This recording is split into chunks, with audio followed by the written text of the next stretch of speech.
Wa ba'du fa inna asdaqal hadithi kitabullahi ta'ala wa khairal hadi hadi sayyidina Muhammadin sallallahu alaihi wasallam wa syarrul umuri muhdatsatuha wa kullu muhdatsatin bid'ah wa kullu bid'atin dhalalah wa kullu dhalalatin finnar.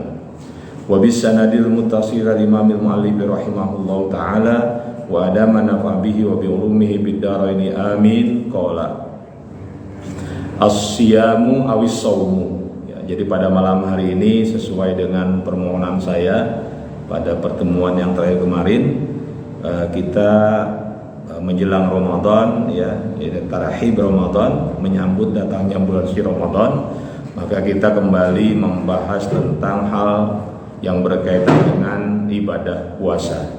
Ya. Saya sudah sampaikan tulisannya, tapi belum dikopi rupanya.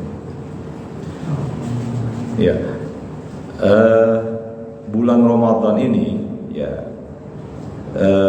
sebagai bulan yang memang ditunggu-tunggu oleh umat Islam, karena pada dasarnya Ramadan ini merupakan hadiah dari Allah Subhanahu wa taala kepada umat Nabi Muhammad, karena umat Nabi sebelumnya itu tidak ada yang namanya Ramadan. Kalau puasa ada, ya, seperti Allah firmankan di Al-Baqarah 183, ya ayyuhalladzina amanu kutiba alaikumusiyam kama kutiba alal ladzina min qablikum la'allakum tattaqun. Berarti umat-umat terdahulu itu sudah juga ada yang namanya ibadah puasa, tapi Ramadan hanya untuk umat Islam. Kalau kita tilik lebih jauh, mengapa umat Nabi Muhammad ini diberikan satu hadiah besar Ramadan? Ya, karena memang rata-rata umur umat Nabi Muhammad itu pendek. Kata Nabi baina sittin wa sab'in. Rata-rata itu umurnya 60 sampai 70.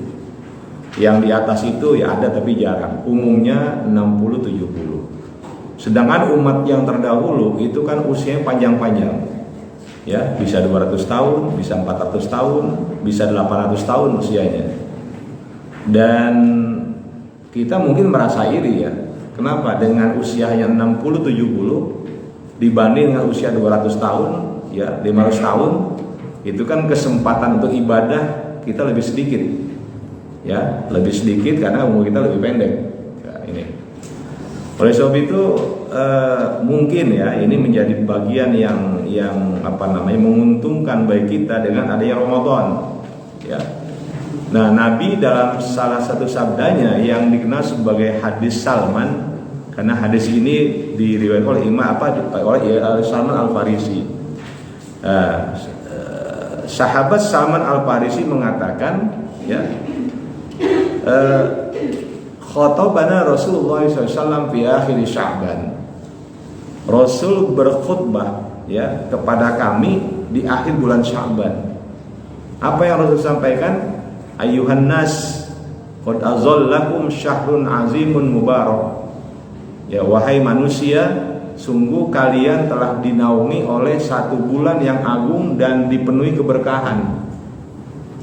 Jadi Rasul menyebutnya Ramadan itu sebagai syahrun azimun mubarak, ya, bulan yang agung yang dipenuhi keberkahan. Ya. Di mana keberkahannya? Nabi melanjutkan di antaranya apa? Fihi lailatun khairum min alfi syahrin. Di dalam Ramadan itu ada satu malam yang nilainya melebihi 1000 bulan. Nah, kalau kita hitung 1000 bulan itu berarti 83 tahun lebih. Ya, 83 tahun lebih. Jadi ketika ada seorang muslim atau muslimah menghidupkan Lailatul Qadar dengan melakukan berbagai ibadah, maka nilai pahalanya ya 83 tahun. Seperti itu kan. Jadi setara itu dengan 83 tahun. Nah, kalau Bapak Ibu pernah mengalami Lailatul Qadar, ya, umpamanya 10 kali saja, 10 kali itu kan 10 tahun. Usia kita berapa orang? 60, 70. Ya, taruhlah enggak semua tiap tahun kita Lailatul Qadar. Kita cuma dapat 10 kali saja. Berarti 83 kali 10 berapa? 830 tahun. Itu umur tambahan. Ya. Nah, berarti kan bulan Ramadan adalah hadiah yang luar biasa dari Allah Subhanahu wa taala. Kemudian Nabi melanjutkan wa ja'ala shaumahu fardhatan. Allah jadikan puasa di Ramadan itu fardu. Ya. Wa qiyamal laili tatawuan, dan qiyamul lail di Ramadan itu sebagai ibadah sunnah. Lalu kata Nabi apa? Wa man taqarraba, barang siapa yang beribadah ya, mendekatkan kepada Allah bi khaslatin minal khairi, dengan ibadah sunnah, kana kaman ada faridatan fi masiwa, sama nilainya dengan ibadah fardu di bulan lain. Jadi di Ramadan ini satu kali kita ibadah sunnah apapun, sholat atau apapun, maka nilai pahalanya pahala fardu. Ya. Kemudian apa? Waman ada faridatan fi kana kaman ada sab'ina faridatan fi masiwa. Barang siapa yang melakukan satu kali ibadah fardu, maka nilainya adalah 70 kali fardu di bulan lain. Ya. Nah, ini kan sebuah apa ya? Kalau menurut saya ya, sebuah hadiah yang luar biasa dari Allah Subhanahu wa taala. Kalau kita tidak manfaatkan ya sangat disayangkan seperti itu. Ya. Nah, ini hadis yang sangat populer ya, riwayat dari Salman Al-Farisi dan banyak dikutip termasuk oleh Profesor Dr. Wahbah Az-Zuhaili dalam kitabnya ini. Ya. Nah, kemudian kita ingin mengulang kembali ya pemahaman kita tentang puasa. Ya. Puasa itu apa sih ya? Ini kan puasa ya bahasa kita ya. Itu dari bahasa Sanskerta puasa. Nah, dalam istilah agama ya saum. Ya, saum itu ya puasa. Ya. Secara bahasa, saum itu adalah al-imsaku wal kafu anis syai', yaitu menahan dan menjaga diri dari sesuatu. Jadi ketika kita menahan diri untuk tidak melakukan apapun, sebetulnya secara bahasa itu puasa, ya, sudah puasa secara umum. Ya. Sedangkan secara syar'i, ya, terminologi syar'i, puasa adalah al-imsakun naharon anil mufattirati biniyatin min ahlihi min tulu'il fajri ila ghurubis syams, yaitu menahan diri ya di waktu siang dari hal-hal yang membatalkan puasa dengan niat dari orang yang memang terkena kewajiban berpuasa sejak terbit fajar sampai terbenam matahari. Itu puasa secara fikih ya begitu ya. Jadi kalau kita sejak fajar, sejak subuh sampai maghrib bisa menahan diri dari semua hal yang membatalkan puasa, jadi udah puasa kita. Artinya apa? Kita sudah menunaikan kewajiban puasa Ramadan, gitu, ya. Tapi nilai puasa kita bagaimana nanti lain lagi, gitu kan ya. Kalau secara fikih sudah sah. Kita ketika puasa tidak makan, tidak minum, tidak berhubungan badan dengan istri atau dengan suami, gitu ya. Itu kemudian tidak melakukan hal-hal yang memang membatalkan, ya sudah puasa selesai itu, ya. Nah, tapi kan kalau dari segi nilainya nanti akan berbeda antara kita, nggak mungkin sama. Dalam satu hadis, ya, yang bapak-bapak, ibu-ibu sudah sering mendengar hadis ini, ya, Nabi mengatakan begini, khamsun yuktirna shaim, ya, ada 5 hal yang membatalkan pahala puasa, pahala orang yang berpuasa. Jadi tadi ada 5 yang membatalkan pahala orang yang berpuasa. Secara fikih puasanya sah karena dia tidak melakukan apapun yang membatalkan ibadah puasa. Ya. Tapi secara apa? Secara nilai puasanya menjadi sia-sia. Karena Nabi mengatakan kamin shaimin laisa min siyami ilal ju' wal atash. Betapa banyak orang yang berpuasa tidak mendapatkan apapun dari puasanya kecuali cuma lapar dan haus saja. Ya, lapar haus nilainya nggak seberapa, bahkan bisa 0. Yang pertama adalah al-ghibatu, ghibah. Ya, ghibah itu merusak pahala puasa. Bisa jadi nol gitu ya. Ketika orang sedang berpuasa lalu dia menggibah, ya puasanya rusak udah. Ya, tapi secara fikih tidak rusak, artinya nggak batal. Maka walaupun orang puasa menggibah, ya dia nggak wajib qadha, karena memang nggak batal puasanya, gitu ya. Tapi nilai puasanya itu yang berkurang bisa jadi sampai habis. Yang kedua apa? Yang kedua adalah namimah, mengadu domba. Jadi ada dua orang atau berapa orang yang sedang hubungan baik-baik saja, kita jadikan mereka itu rusak hubungannya. Ya kan, namimah. Ya. Kemudian yang ketiga al-kadzibu, dusta, bohong aja itu udah merusak. Ya, bohong aja, sekecil apapun bohongnya udah merusak.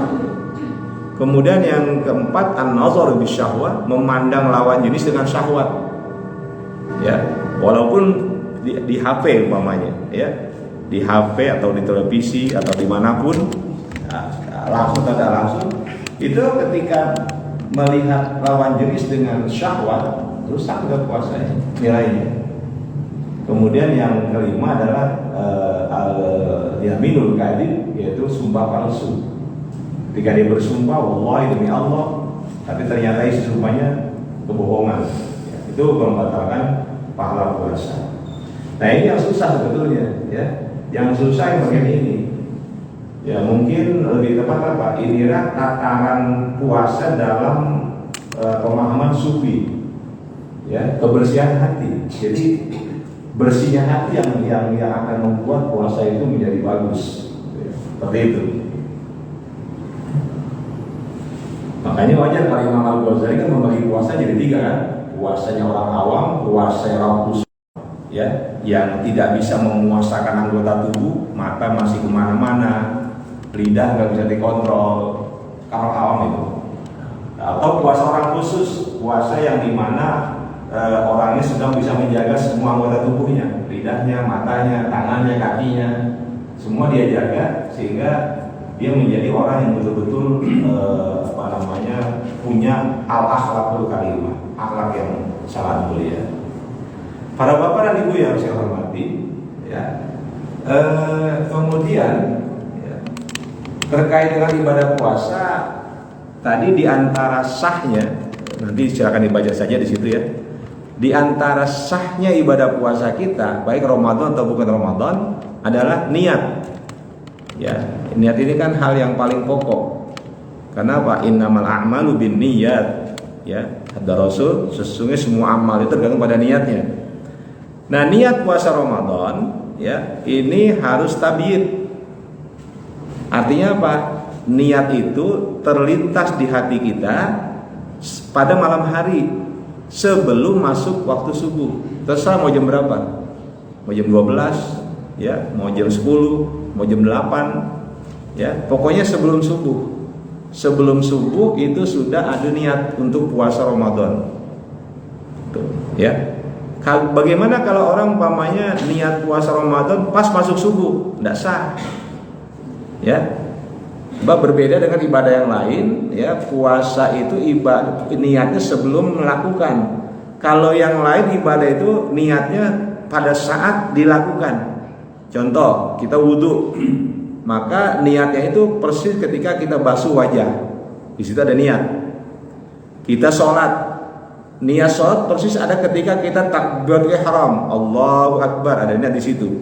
Tapi kalau puasa nggak bisa berbarengan, nggak bisa pas subuh masuk kita niat, nggak sah. Ya, jadi harus tabiat. Seluruh ulama mengatakan niat puasa Ramadan itu harus tabiat. Ya, jadi dilaksanakan sebelum datangnya waktu subuh. Nah, di Indonesia itu kebanyakan umat Islam ada kebiasaan yang bagus tuh. Jadi kalau habis tarawih, habis witir, kemudian zikir sebentar, lalu apa baca? Nawaitu shauma ghadin, gitu kan ya. Nah, itu kan untuk menjadikan puasa kita itu niatnya tabiat. Ya. Kemudian puasa Ramadan itu niatnya harus tikrar, berulang. Ya, sebab setiap hari puasa itu sendiri-sendiri. berdiri sendiri. Jadi hari pertama malamnya kita niat, hari kedua malamnya niat, hari ketiga malamnya niat. Ya, itu namanya iqrarun niyah. Ya. Boleh nggak kalau kita niat gabungan? Sekaligus saya puasa, niat puasa Ramadan sebulan penuh. Ini dibolehkan, walaupun ini pendapat Imam Maliki, ya, kalangan mazhab Maliki, tapi kita boleh berjaga-jaga nanti kalau kita lupa, ya. Jadi kita jaga, jangan sampai nanti ketika lupa sehingga kita tidak niat, maka kita niat gabung aja, itu masih boleh. Ya, saya niat puasa Ramadan sebulan penuh. Tapi nanti tiap hari tetap ikrar, ya. Tiap hari tetap ikrar itu. Aja tiap malam niat. Itu hanya untuk menjaga jangan sampai nanti ketika kita lupa niat kosong sama sekali. Maka kita sudah mulai sejak awal itu. Itu boleh, ya, nggak apa-apa. Ya. Dan memang harus ta'yin, ya. Artinya apa?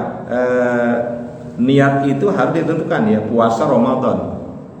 Ya, puasa Ramadan, ya, nawaitu shaum an alif fadisy Ramadan. Ya, jadi puasa bulan Ramadan itu untuk menentukan kita puasa Ramadan, bukan puasa yang lain.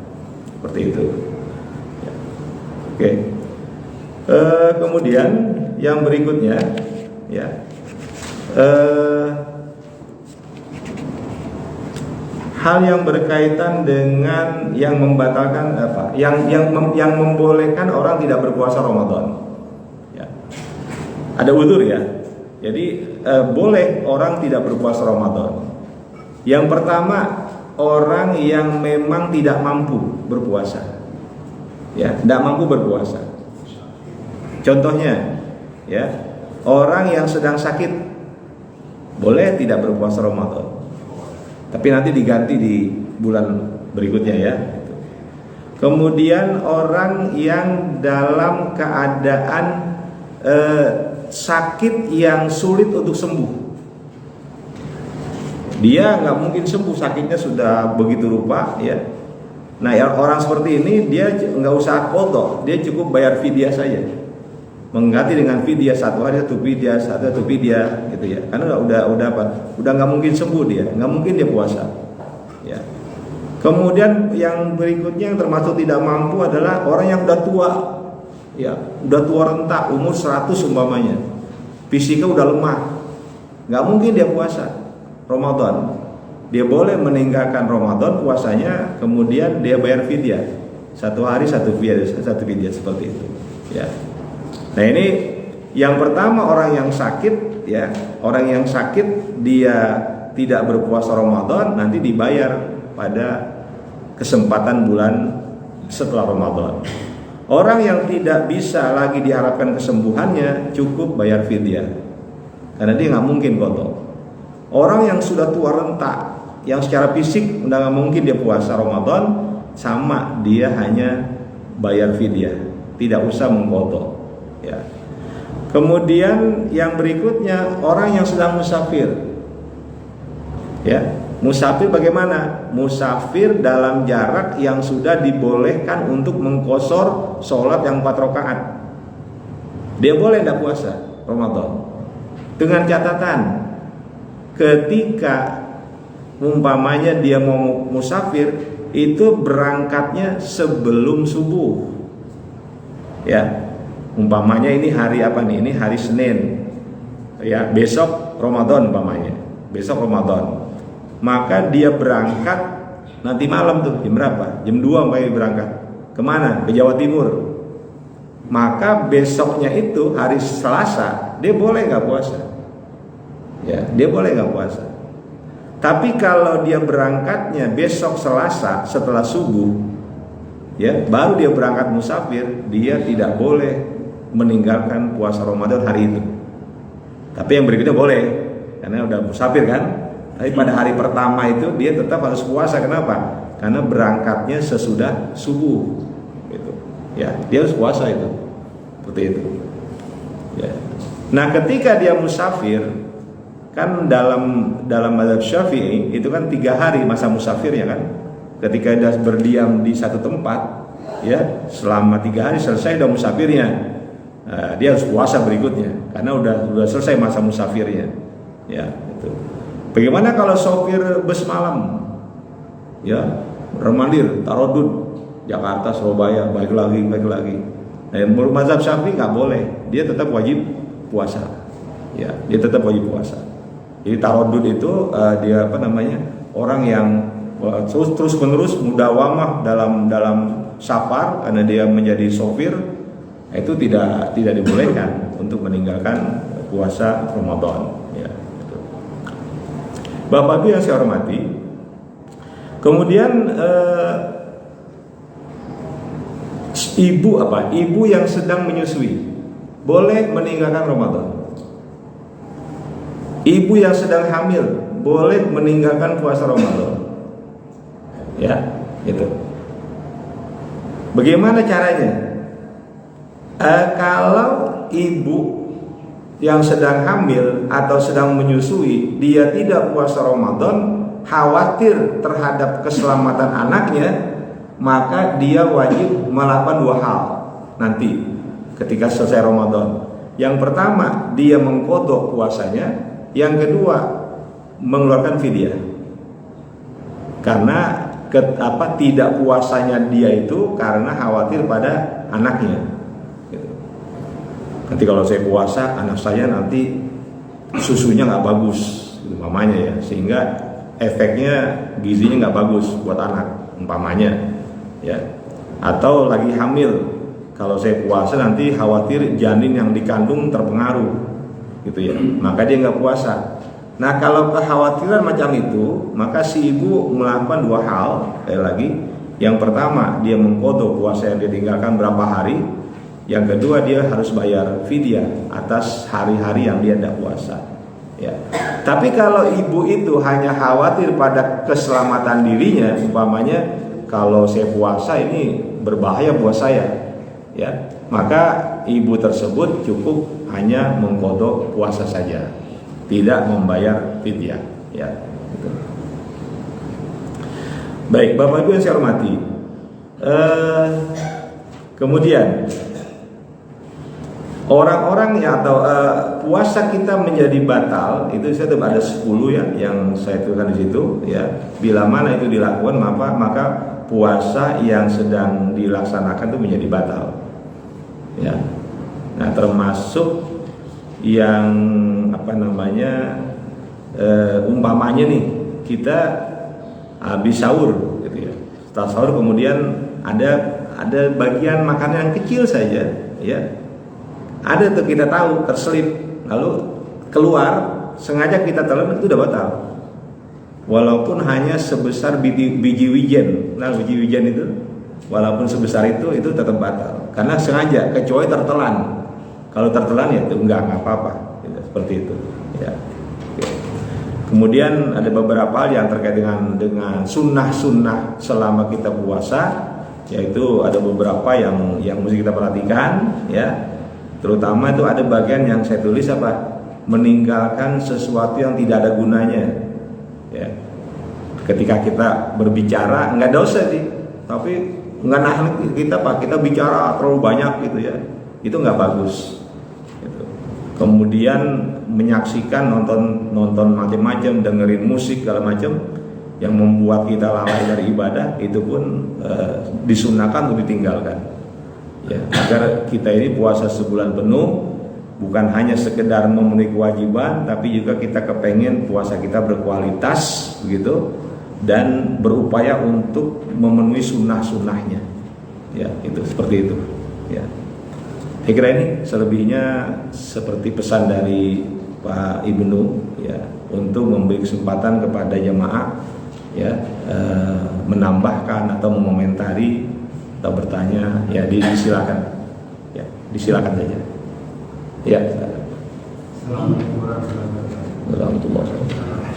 Dalam bulan puasa ini kan kadang-kadang kita nafsu atau memaksakan diri, mengingat pahalanya kan cukup besar di bulan puasa. Nah, saya termasuk pribadi itu kadang-kadang di dalam pikiran kita tuh pengennya tuh variasi amal ibadah itu kita lakuin. Yang mungkin di bulan-bulan biasa itu jarang kita lakuin ya.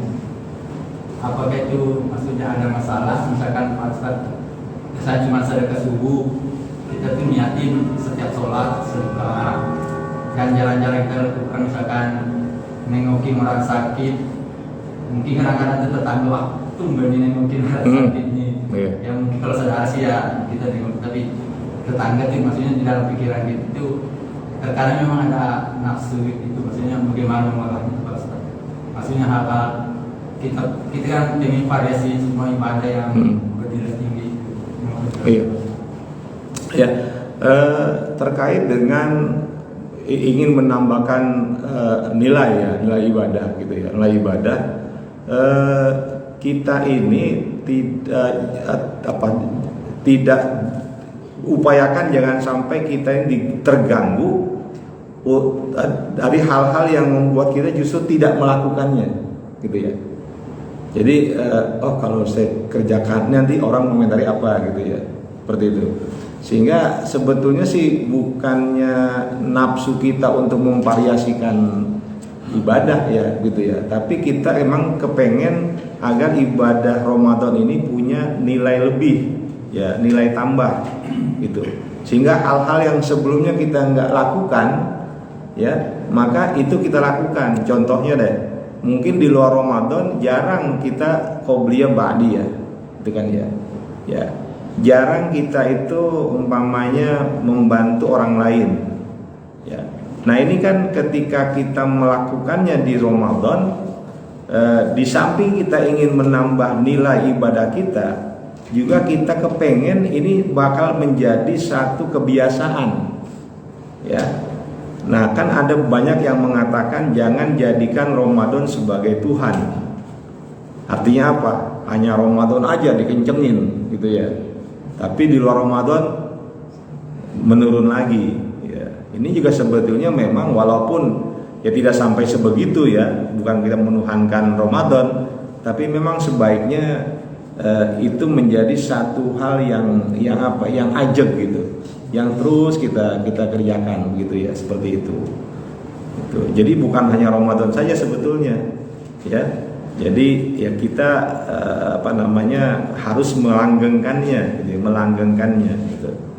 Kan apa kata Nabi, yang paling bagus itu adalah sebuah perbuatan yang mudawamah, yang terus-menerus dikerjakan seperti itu.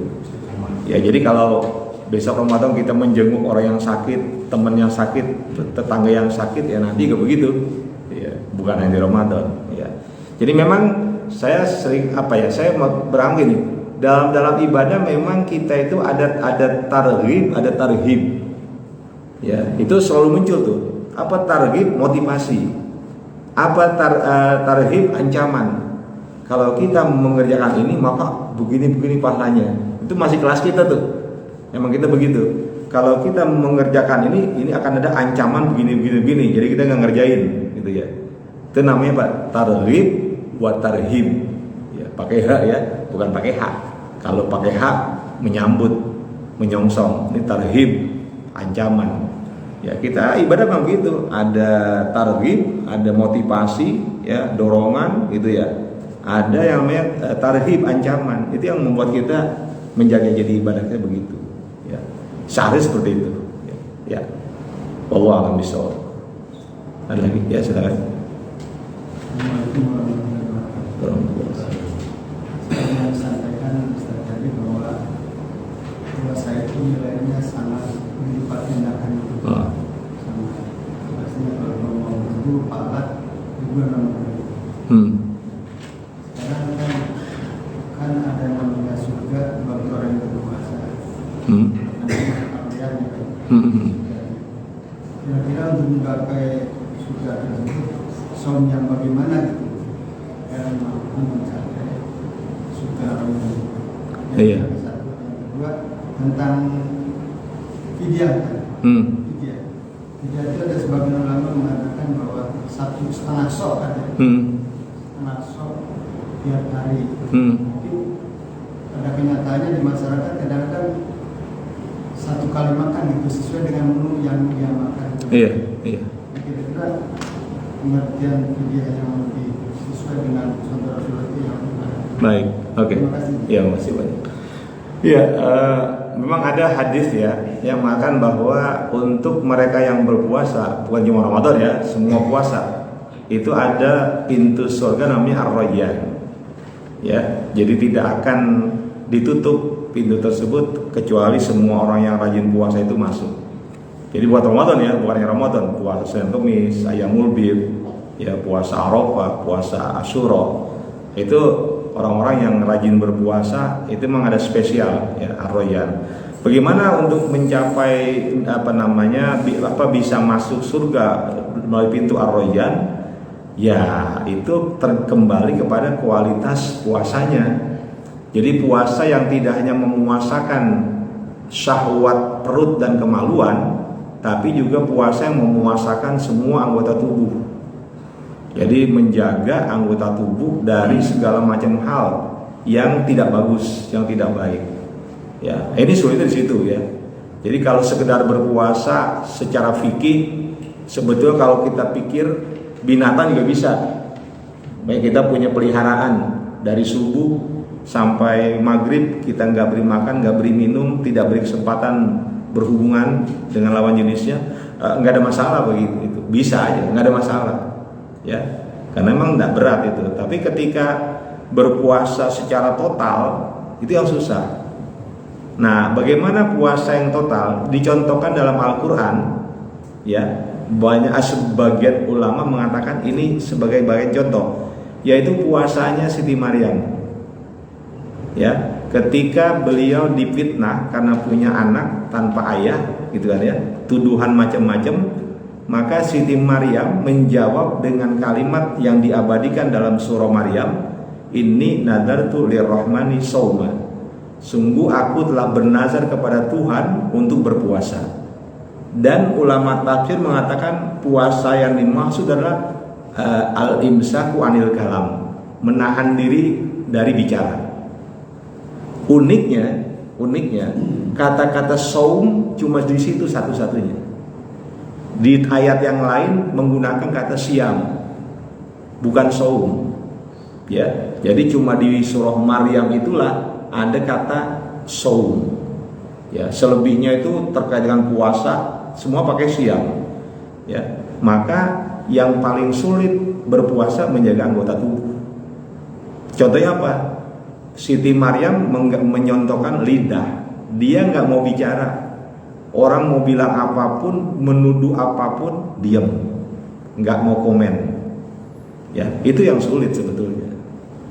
Makanya tadi tuh 5 yang membatalkan pahala puasa orang puasa itu, ya yang 4 itu kan perbuatan lidah, cuma 1 perbuatan mata, ya seperti itu. Itu puasa yang berkualitas.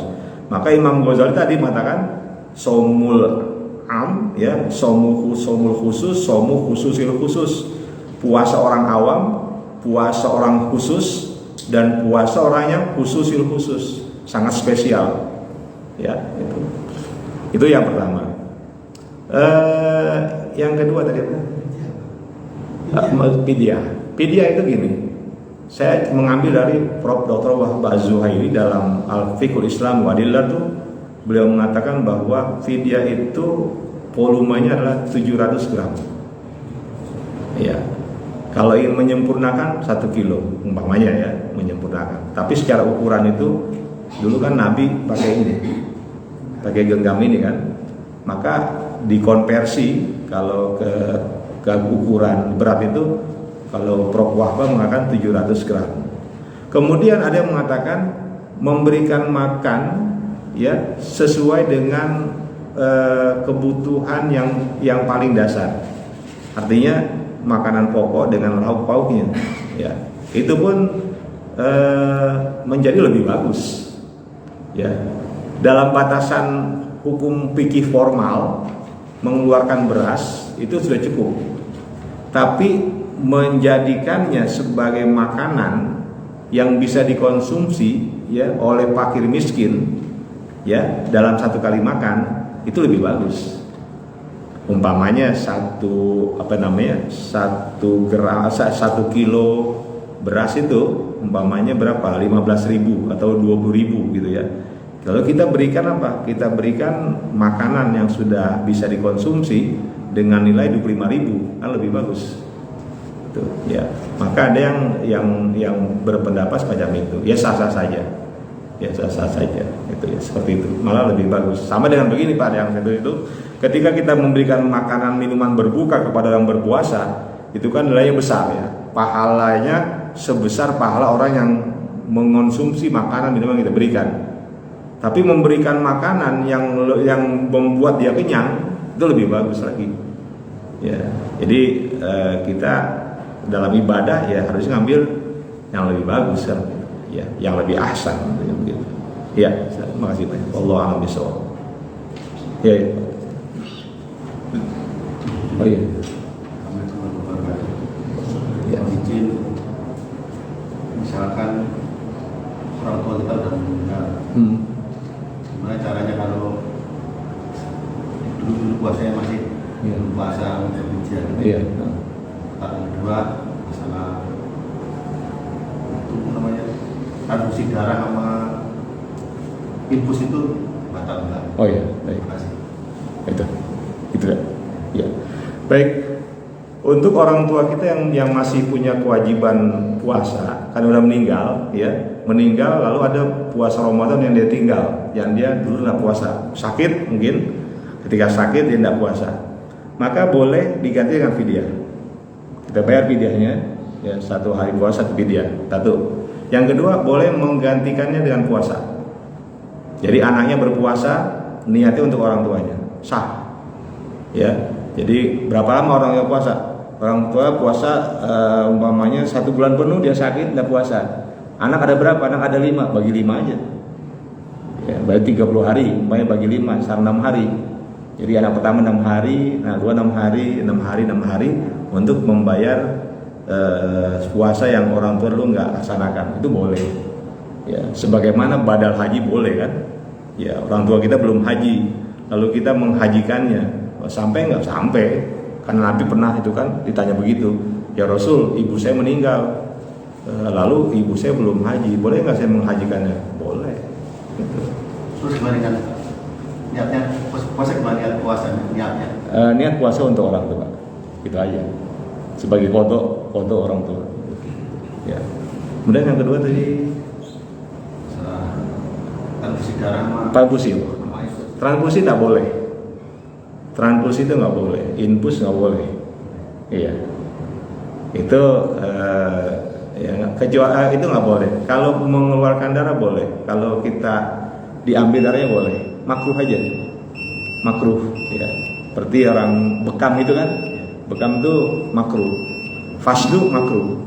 Fasdu itu yang pakai jarum ditusuk, nanti keluar darah yang banyak itu, sampai bisa 1 gelas, itu makruh, nggak batal. Ya. Sama dengan ketika kita memberikan darah. Tapi kalau memasukkan darah itu batal. Oh iya. Namanya apa? Hintah kalau nggak salah. Ya. Wallahu a'lam bishawab. Pak, nggak apa-apa. Iya, silakan. Gini Tad, seperti yang kita tahu bahwasanya tujuan berpuasa itu kan untuk menjadikan diri kita beriman bertakwa ya. Dan kita sudah berpuasa puluhan tahun. Artinya seharusnya Indonesia ini kan mayoritas muslim dan selalu berpuasa. Artinya mayoritas harusnya sudah bertakwa. Iya. Yang di ayat surat Al-A'raf ayat 96 itu kan disebutkan bahwasanya jika di suatu negeri itu semua penduduknya bertakwa, maka akan dilimpahkan keberkahan. Iya. Iya. Tapi pada nyatanya Indonesia ini kita lihat bahwasanya banyak sekali lah permasalahan dan bencana dan sebagainya. Nah itu korelasi antara keberhasilan kita sebagai umat muslim di Indonesia yang mayoritas ini yang selalu berpuasa dan mendapatkan ketakwaan. Iya. Tapi kenapa yang terjadi pada kenyataannya adalah negara kita ini sepertinya cap maaf gitu. Iya. Jadi ciri-ciri dari keberhasilan kita berpuasa itu sehingga seperti apa gitu? Iya, baik. Memang di bagian akhir itu kan perintah puasa Ramadan la'allakum tattaqun, gitu ya. La'allakum tattaqun. Itu kalau dalam istilah bahasa Arab la'alla itu kan sesuatu yang mungkin. Tapi kalau berkaitan dengan ucapan Allah, la'alla itu menjadi pasti. Kalau dengan kita, kalau bahasa la'alla itu mungkin 50-50 lah, bisa ya bisa enggak. Tapi kalau janji Allah, la'alla itu pasti. Ya, itu bedanya di situ. Nah, kemudian ya ketakwaan itu tidak hanya dibangun dengan puasa, gitu. Karena dalam banyak ayat yang lain itu tanda-tanda orang bertakwa itu kan banyak, ya.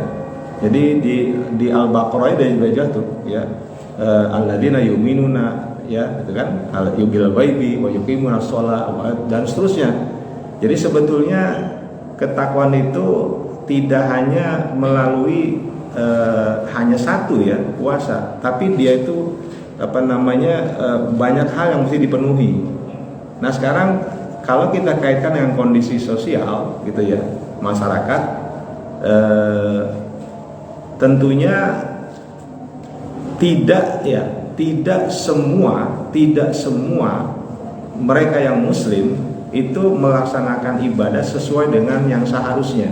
Itu yang kita khawatirkan begitu, ya.